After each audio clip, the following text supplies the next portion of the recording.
A partir deste ano vai ser obrigatório o uso de simulador para quem for tirar carteira de motorista na categoria B. Eu estou aqui com Luciano Lima, especialista em gestão de trânsito. Luciano, como isso vai funcionar? Olha, Natália, é importante que se diga que essa lei, essa norma do CONTRAN, baixada pelo Conselho Nacional de Trânsito, ela começou não agora, ela já existe desde 2014, numa primeira vez, numa primeira tentativa do governo em exigir o simulador dos CFCs do Brasil afora.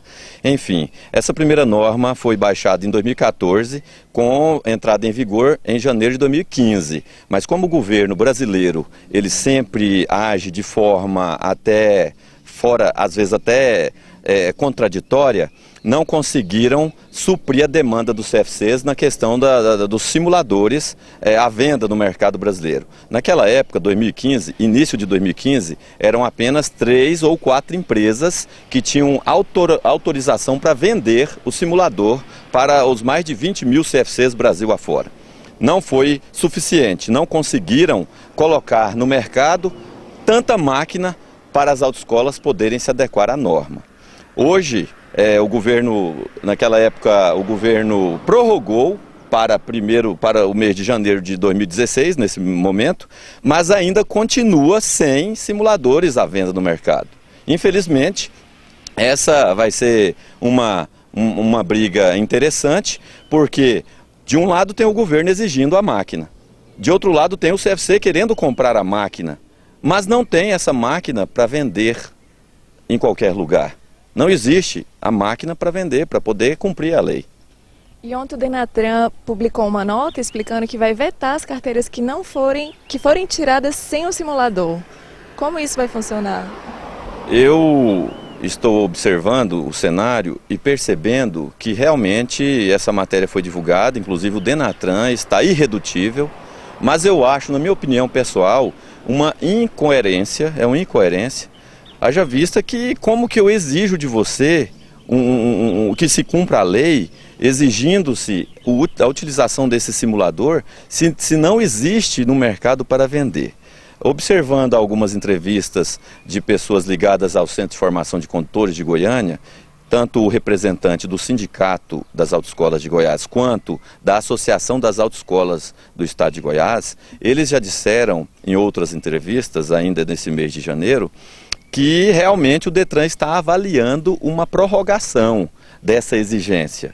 Sabemos que no Brasil, alguns estados já estão 100%, alguns não. Um estado especialmente já está com 100% de simuladores nas autoescolas, que é o Rio Grande do Sul. O restante do Brasil não está caminhando para tentar, caminhar de acordo com a lei, colocando o simulador de direção nas aulas de autoescola.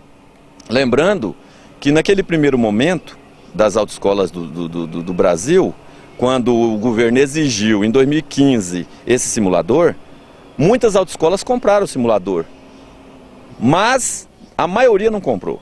A maioria que não comprou foi a Brasília reivindicar uma prorrogação e ganhar a prorrogação. Quem se sentiu prejudicado foi quem adquiriu o simulador. E quem comprou o simulador foi a Brasília também reivindicar. Poxa, governo, nós gastamos 45, 50 mil reais com esse simulador. E agora vamos ficar no prejuízo com essa prorrogação?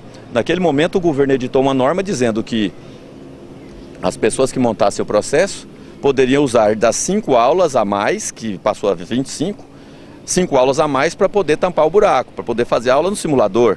Mas não resolveu o problema. Vamos estar na mesma situação esse ano novamente com a falta do tal do equipamento. Lembrando que o uso de simulador é exclusivo apenas para a categoria B. Existe algum projeto que abranja as outras categorias?